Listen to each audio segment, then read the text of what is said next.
Galera do YouTube, beleza? Eric falando na área. E agora, galera, eu vou contar a história do Pablo Emílio Escobar Gaviria, que foi um dos maiores narcotraficantes de toda a América. Ele, galera, foi bastante procurado pela polícia. Pablo Escobar era muito perverso, muito rico. Ele ficou rico, galera, em um ano, apenas um ano.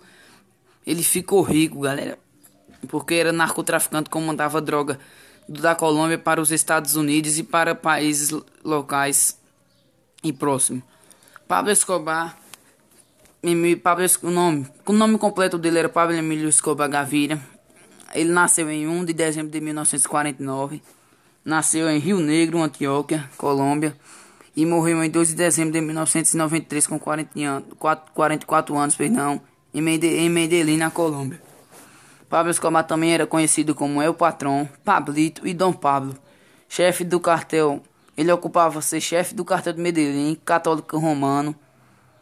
Os crimes que ele comandava era tráfico de drogas, contrabando, extorsão, subornos, assassinatos, lavagem de dinheiro, corrupção política e terrorismo. Pegou uma pena de 60 anos de prisão, com situação bastante complicada na cadeia. Pablo Escobar pediu até para fazer uma cadeia só para ele.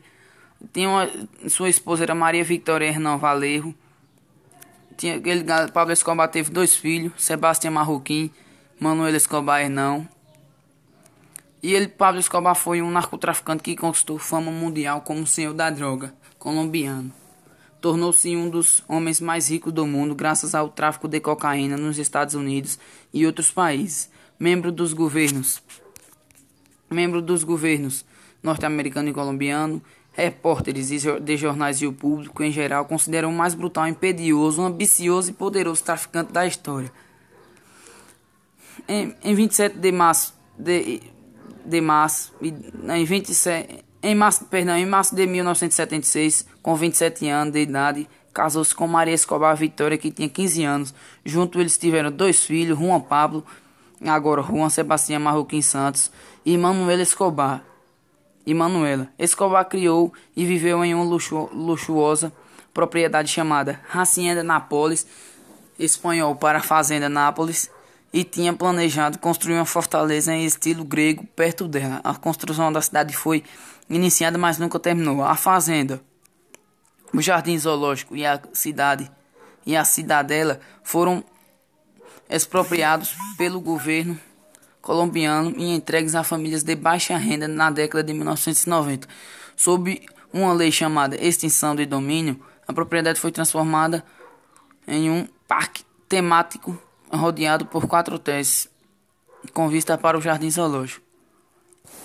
Aqui, como vocês podem ver nessa imagem, Pablo Escobar tem vários soldados do lado dele e parece que foram os colombianos que mataram, mas aqui no final da história, galera, diz que o irmão dele contava que se ele fosse encurralado por policiais, ele não ia deixar os policiais matar ele. Se não tivesse ele como escapar, ele ia atirar em sua própria ele e ia se matar. A guerra contra Pablo Escobar acabou em 2 de dezembro de 1993, em meio a mais uma tentativa de eludir o bloco de busca. A Unidade de Operações Especiais da Polícia Nacional da Colômbia, usando a tecnologia de triangulação de rádio, uma equipe colombiana de vigilância eletrônica conduzida pelo brigadeiro Hugo Martínez encontrou-se escondido em um bairro de classe média em Medellín, com as autoridades cercando um tiroteio com Escobar e seus guardas-costas. Álvaro de Jesus Agudelo, conhecido como El Limón, se seguiu. Os dois tentaram fugir, correndo pelos telhados de casas adjacentes para chegar a uma rua atrás, mas ambos foram baleados e mortos pelas forças policiais colombianas. Pablo Escobar foi muito encurralado por policiais. Após a morte de Escobar e a fragmentação do cartel de Medellín, o mercado de cocaína logo tornou-se dominado pela rival Cartel de Cali, até meados dos anos 1990, quando seus líderes também foram mortos ou capturados pelos governos colombianos. A imagem de Robin Hood que Escobar havia cultivado contou a ter influência duradoura na cidade de Medellín. Parte da população, especialmente entre os mais pobres, foi auxiliada por ele, enquanto